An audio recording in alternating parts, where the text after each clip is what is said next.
Szia, Dévláj Kriszti vagyok, családlelkesítő, és ebben a videóban arról fogok beszélni, hogy mi segíthet, ha kimerültél és vagy ingerült vagy.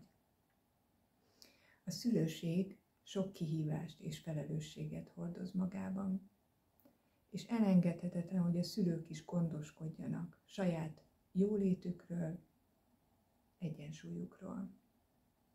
Ha egy szülő úgy érzi, hogy nincs ereje, kimerült, és a családtagok stresszt okoznak, fontos lépéseket tehet a helyzet érdekében.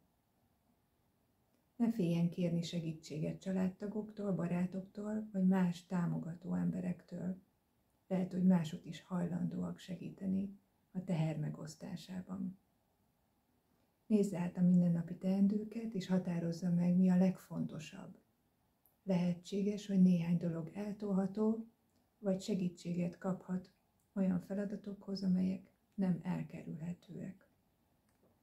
Próbáljon időszakosan rövid szüneteket beiktatni, amikor kicsit magára tud figyelni. Ez lehet akár egy rövid séta, pihenőidők, vagy más olyan tevékenységek, amelyek feltöltik. Beszéljen őszintén a családtagjaival arról, hogy érzi magát, kommunikáljon a szükségleteiről és arról, hogy miben segíthetnének. Ha ezért bántásokat kap, akkor máshova kell fordulni a támogatásért. Keressen szakembert, például pszichológus, terapeutát, családkonzulens, szülőkócsot, mentálhigiénész szakembert, akivel megoszthatja érzéseit, és akinek segítségével megértéseket és eszközöket kaphat ezek kezeléséhez. Lelki gondozókhoz is fordulhat hívőként, és imádságokat kaphat tőlük segítségül, amellyel az Isten kapcsolata erősödhet ebben az időszakban is. Nagyon fontosnak tartom a testmozgást, mert pozitív hatással lehet az energiaszintre és az érzelmi jólétre.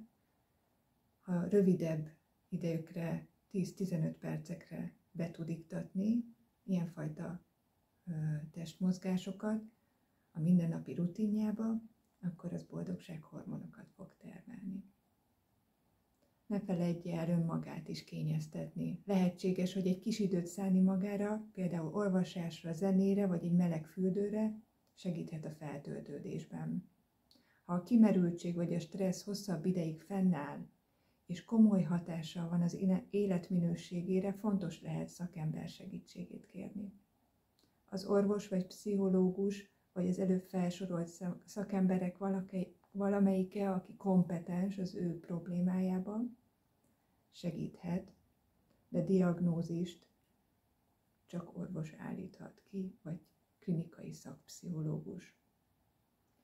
Ezek egészségügyi és mentális kezelése szakember kompetenciája. Nagyon fontos igényünk a támogató közeg, de önmagunknak elsőként nekünk kell segítő kezet nyújtani. Fontos megérteni, hogy a szülőknek is joga van a saját jólétére és szükségleteik összpontosítására, ehhez idő kell és energia és támogatás. A gondoskodás magáról,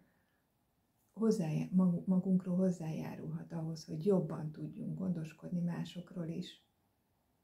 Ezzel nem vagy egyedül, mindannyiunknak így működik az élete jól. Neked mi a véleményed erről? Mik a kérdéseid?